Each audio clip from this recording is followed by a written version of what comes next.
ఇప్పుడు శ్రీమతి లోకం నాగమాధవి గారు ఎమ్మెల్యే గారు. ధన్యవాదాలు అధ్యక్ష. ఆంధ్రప్రదేశ్ శాసనసభను ఉద్దేశించి ఆంధ్రప్రదేశ్ గవర్నర్ గారు శ్రీ ఎస్ అబ్దుల్ నజీర్ గారు చేసిన ప్రసంగం ఆపాదమస్తకం, ప్రజాహితంగా ఉంది. ఇది మంచి ప్రభుత్వం, ఖచ్చితంగా ప్రజల గురించి ఆలోచిస్తూ ప్రజాహితంగా గత ప్రభుత్వం తాలూకా దుష్ట పాలనని, దుర్మార్గపు ఆలోచనల్ని, అవినీతిని అరికడుతూ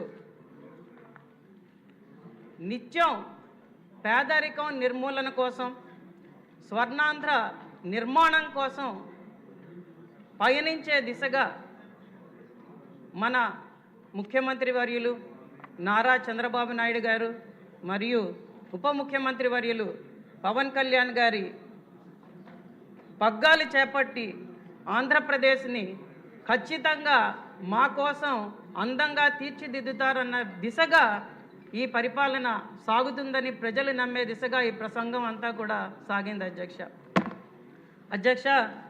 మీరు చెప్పినట్టుగా నిన్న సభలో వారి ప్రవర్తన చాలా అసహ్యంగా ఉంది.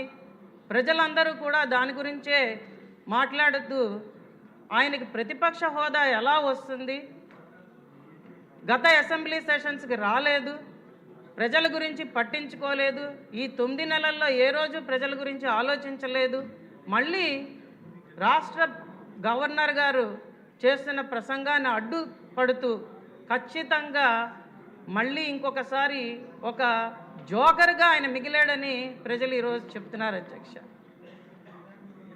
ఒక శాసన మండలిలో సభ్యుడిగా ఉన్న ఒక ఎమ్మెల్సీ నిన్న మీడియా ముందుకు వచ్చి పవన్ కళ్యాణ్ గారు ఎక్కడా కనిపించలేదు అని మాట్లాడడం చాలా అసహ్యంగా ఉంది అధ్యక్ష.